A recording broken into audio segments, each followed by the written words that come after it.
दुनिया में रहस्यों की कमी नहीं है, इसलिए कुछ लोग ऐसे भी हैं जो ये जानते हैं कि दुनिया जैसी है वैसी कतई नहीं है।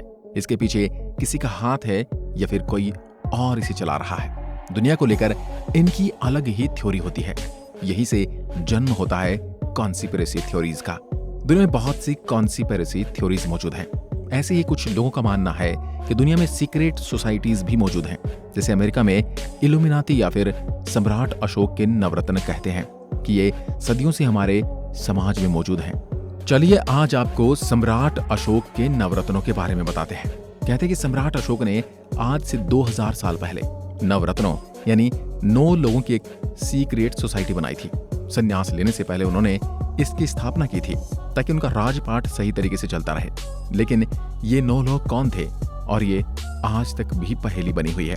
सम्राट अशोक का नाम संसार के महानतम व्यक्तियों में गिना जाता है। ऐसा माना जाता है कि ईरान से लेकर बर्मा तक सम्राट अशोक का साम्राज्य था। अंत में कलिंग युद्ध ने अशोक को धर्म की ओर मोड़ दिया। अशोक ने जहां भी अपना साम्राज्य स्थापित किया वहां अशोक स्तंभ बनवाए। सम्राट अशोक का मानना था कि ज्ञान ही असली पावर है और इसे रिजर्व करने के 3 रास्ते हैं: एकत्र करना, शोषित करना और इसे महान कार्यों के लिए उपयोग करना। उनका मानना था अगर ये गलत हाथों में चला गया तो धरती का अंत हो सकता है। इसलिए सम्राट अशोक ने भारत के अलग अलग क्षेत्रों और विषयों के 9 सबसे प्रतिभाशाली लोगों को मिलाकर एक गुप्त समाज बनाया। इसे ही द 9 अननोन मैन भी कहा जाता है। इसे ऐसे तैयार किया गया था कि अगर कोई व्यक्ति बीमारी या दूसरी किसी वजह से मर जाए तो उसकी जगह कोई दूसरा विद्वान ले सके। ऐसे अज्ञात पुरुषों का समूह था जिन्होंने दुनियादारी से खुद को अलग कर लिया था ताकि राजनीति या विज्ञान के साथ किसी भी तरह के व्यवहार से बच सके।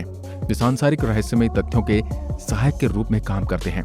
वे पूरी सभ्यताओं के उदय और पतन के सुपरवाइजर थे। फिर भी वे कभी भी इंटरप्ट नहीं करते थे।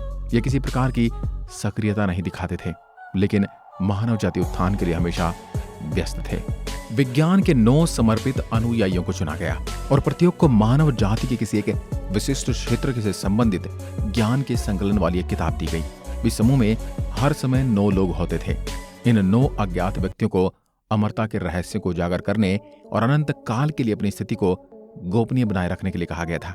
प्रत्येक व्यक्ति को जो पुस्तक दिया गया था उन्हें उनमें नई बातों को जोड़ना था एवं पहले से कंपाइल्ड ज्ञान को सुधार कर सही करना था। इन रहस्यमयी पुस्तकों में कई विषयों का ज्ञान शामिल था, जिनमें से अधिकांश के बारे में आज भी हम नहीं जानते। ऐसा माना जाता है कि सम्राट अशोक ने प्रमुख 9 लोगों की एक ऐसी संस्था बनाई थी जिन्हें कभी सार्वजनिक तौर पर मौजूद नहीं किया गया और इनके बारे में लोगों को कम ही जानकारी थी।